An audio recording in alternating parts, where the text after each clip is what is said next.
یہ ہے مقبوضہ بلوچستان۔ آج وہ 3 جنوری سال 2024 ہے۔ بلوچستان ٹوڈے سے آج کے علاقائی خبروں کے ساتھ میں ہوں آپ کا میزبان الیاس بلوچ۔ کیچ 3 افراد پاکستانی فوج کے ہاتھوں جبری لاپتہ۔ اسلام آباد بلوچ مظاہرین کے خلاف گھیراؤ تنگ، کریک ڈاؤن کا خدشہ۔ سرمچار ساتھی سمیر بلوچ اور اس کی اہلیہ ہانی گل کی شہادت پر انہیں خراج عقیدت پیش کرتے ہیں ترجمان BNA۔ اسلام آباد بلوچ یکجہتی کمیٹی کے رہنما مہرنگ بلوچ نے آج 3 جنوری کو بلوچستان سمیت پاکستان بھر میں دکان بازار بند کرنے کا اعلان کیا ہے۔ کیچ دشمن فورسز پر 2 حملوں میں 8 اہلکار ہلاک کرنے کی ذمہ داری BLF نے قبول کر لی۔ کوئٹہ بلوچ جبری لاپتہ افراد کی بازیابی کے لیے لگائے گئے کیمپ کو 5293 دن مکمل ہو گئے۔ اظہار یکجہتی کرنے والوں میں نوشکی سے سیاسی سماجی کارکنان فیض امیر بلوچ، میر محمد بلوچ، نذیر احمد بلوچ اور دیگر نے آ کر اظہار یکجہتی کی۔ نگراں وزیر اعظم دارالحکومت اسلام آباد میں بلوچ مظاہروں پر اپنے ہوش حواس کھو بیٹھے ہیں، طاہر بزنجو کا سینٹ میں خطاب۔ کوہلو کیچ بلوچ نسل کشی خلاف لانگ مارچ کی حمایت کرنے پر 14 لیویز اہلکاروں سمیت 44 ملازمین معطل۔ خضدار وڈ کے اندرونی علاقوں میں خسرے سے 4 بچے ہلاک، 20 یوں متاثر ہو گئے۔ بیل کار الٹ جانے سے حادثہ، 1 شخص ہلاک، 4 زخمی ہو گئے۔ بلوچستان کے ضلع کیچ گومازی سے گزشتہ شب پاکستانی فورسز نے غلام رسول ولد سلیمان، سہیل ولد موسیٰ اور عزیز ولد مہردل نامی 3 نوجوانوں کو حراست میں لے کر جبری لاپتہ کر دیا ہے۔ ذرائع کا کہنا ہے کہ مذکورہ نوجوان گزشتہ شب گومازی میں گھر گھر تلاشی چھاپے کے دوران حراست میں لیے گئے ہیں۔ اسلام آباد پریس کلب کے سامنے بلوچ نسل کشی اور جبری گمشدگیوں کے خلاف بلوچ مظاہرین اور پولیس کے درمیان ضروری اشیاء خوردنوش اور رضائی لے جانے پر سخت جملوں کا تبادلہ۔ سوشل میڈیا پر مختلف ویڈیوز میں دیکھا جا سکتا ہے کہ مظاہرین کے لیے ضروری سامان اشیاء خوردنوش انتظامیہ نے روکے رکھا ہے اور پولیس اہلکار سخت لہجے میں مظاہرین کو رضائی لے جانے کی اجازت نہیں دے رہے ہیں۔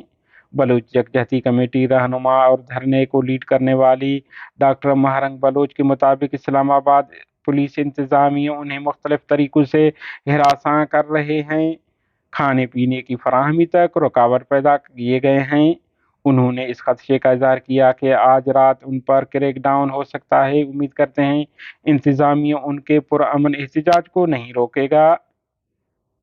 بلوچستان لبریشن فرنٹ BLF کے ترجمان میجر گوہرام بلوچ نے جاری بیان میں کہا ہے کہ 1 جنوری کو کیچ کے علاقہ اپسیکن کے شیپ 4 میں سرمچاروں نے قابض دشمن کے قافلے کو IED حملے میں نشانہ بنایا، جس میں 7 اہلکار ہلاک، متعدد زخمی ہو گئے۔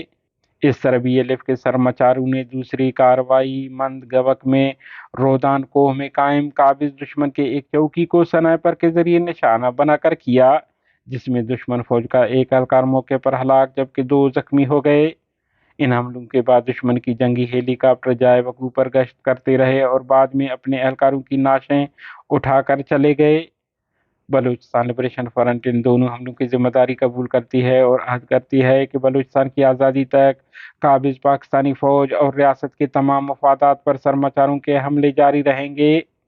بلوچ نیشنلسٹ آرمی BNA کے ترجمان B برگ بلوچ نے جاری بیان میں شہید سمیر برکت بلوچ عرف فرنٹ اور اس کی بیوی ہانی گل کی شہادت پر انہیں خراج عقیدت پیش کی ہے۔ انہوں نے کہا ہے کہ شہید سمیر برکت بلوچ کا تعلق دشت بلنگور جتانی بازار کیچ سے تھا۔ آپ نے بلوچستان کی آزادی کی جدوجہد میں 2015 میں باقاعدہ مسلح جہد کا آغاز کیا۔ آپ انتہائی جفاکش، محنتی اور دیگر سرمچاروں کی طرح دلیر ساتھی سرمچار تھے۔ آپ نے دشمن خلاف دشت مند زامران اور مکران کے دیگر علاقوں میں دشمن کے خلاف کئی محاذ پر انہیں دھول چٹوانے پر مجبور کیے۔ ترجمان نے کہا ہے کہ شہید فرنٹ گزشتہ سال اپنی اہلیہ کامریڈ ہانی گل کے ہمراہ مغربی بلوچستان سیستان اپنے عزیز و اقارب کے ہاں غم و خوشیوں میں شریک ہونے گئے، جہاں 8 اگست 2023 کو انہیں بیوی سمیت مسلح افراد نے بلوچ چادر چار دیواری کی تقدس کو رونتے ہوئے اغوا کر کے لاپتہ کر دیے۔